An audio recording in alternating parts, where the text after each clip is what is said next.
Golf is that it's classy and classless. Okay, so everybody will drive a Golf. Everybody. That includes, you know, doctors, nurses, scumbags, people from, you know, less than well-to-do housing estates.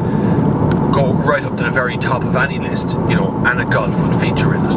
And it's the target car for everybody else. Everybody wants a Golf in their range, right? Many have tried to make one, and very few ever succeeded. The nearest one to it would be a Ford Focus. But then that still won't go to the top of the realm of things that people want from a car. So why is the Golf so bloody good? Well, let me explain. This is a 5-door hatchback with enough room for 5 actual people, and it will carry 5 actual people's worth of stuff in it as well, because it has big boxes down here, and a box in the middle that's extendable, and an armrest, and you know, a little box, could be a whole thing in the front with a convenient USB port in it as well for charging up your phones and things, and it's able to take the size of a phone into that slot as well.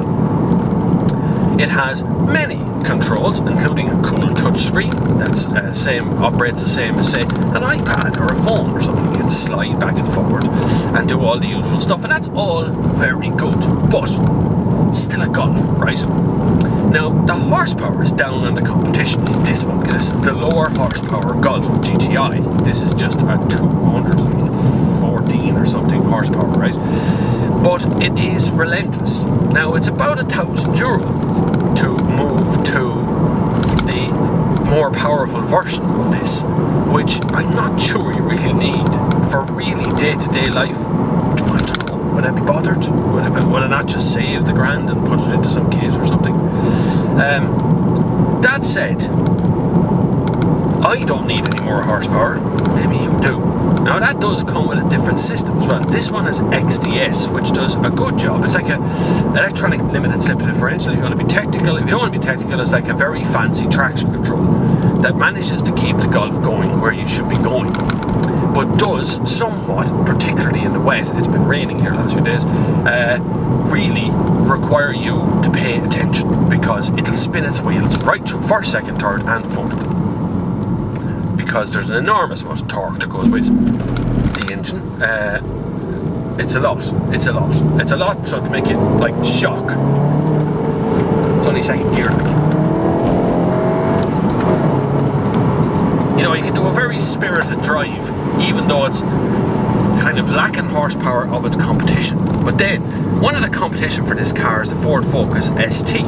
Now, I've driven that, and that thing is like a homicidal maniac. It just wants to put you in the hedge all the time, apart from when you're out of the turbo range. The minute you get out of the turbo range, the car turns into a kind of a, well, boring Ford Focus. But once you get into the turbo range, it just wants to go that way all the time. It just goes off into the hedge constantly.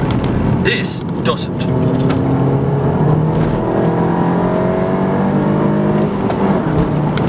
I can hear it squealing outside when I change gears. It squeals.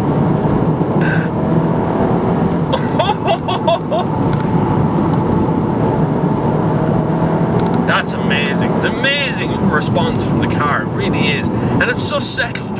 It's so settled on the road. As you turn into a corner, it just settles down. It gets itself all nice and prepared for the corner.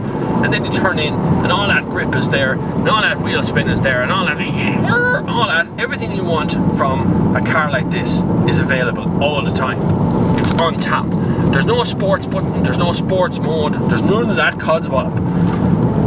Nothing. This car just wants to go. If you want to buy a car, and it's a 5-door hatchback you're after, buy a Golf. Want to buy a fast car that's a 5-door hatchback, buy a Golf GTI. If you want to buy a very economical car that's a 5-door hatchback, buy a Golf diesel. There you have. That's the sum up of my experience when it comes to a Golf. This GTI is mad, bad and brilliant, and I absolutely love it.